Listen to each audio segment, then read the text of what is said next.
KKR ফ্যানদের জন্য বড় ধাক্কা, আবার বড় সুযোগও। হর্ষিত রানার চোটের জন্য আইপিএল 2026 থেকে কিন্তু আগেই ছিটকে গিয়েছিল, কিন্তু তার জায়গায় কে এলো জানো? একজন স্পিড স্টার, একজন ইয়র্কার স্পেশালিস্ট, নবদীপ সাইনি। আজকের ভিডিওতে জানবো এই ট্রান্সফারটা কেকেআরের জন্য গেম চেঞ্জার হবে নাকি রিস্ক।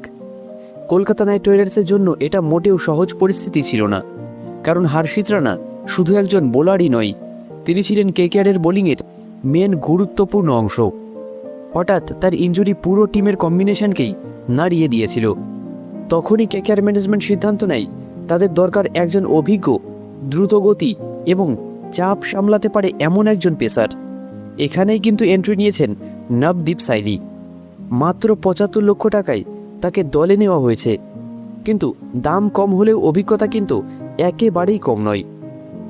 সাইনি আগেই কেকেআর ক্যাম্পে প্র্যাকটিস করছিলেন এবং প্র্যাকটিস ম্যাচে নিজের গতি দিয়ে সবার নজর কেড়ে নেন।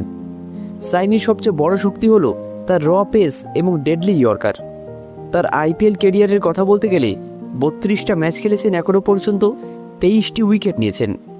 তার সেরা সময় ছিল যখন তিনি আরসিবির হয়ে খেলতেন, আর তিনি খেলেছেন রাজস্থান রয়্যালসের হয়েও। সবচেয়ে বড় কথা, ডেথ ওভারে তার বোলিং করার ক্ষমতা কেকেআরের জন্য কিন্তু হিউজ অ্যাডভান্টেজ হতে পারে। ক্রিকেট ফ্যানরা নিশ্চয়ই ভুলে যাননি আইপিএল 2020-তে নবদীপ সাইনি সুপার ওভারে মাত্র 7 রান ডিফেন্ড করেছিল মুম্বাই ইন্ডিয়ান্সের বিরুদ্ধে। এটাই কিন্তু প্রমাণ করে চাপের মধ্যে নবদীপ সাইনি কতটা ডেঞ্জারাস হতে পারে। এখন প্রশ্ন হচ্ছে, কেকেআরের জন্য এই মুভটা কত এফেক্টিভ? দলে আগে থেকেই আছেন সুনীল নারিন এবং বরুণ চক্রবর্তীর মতো ম্যাচ উইনার।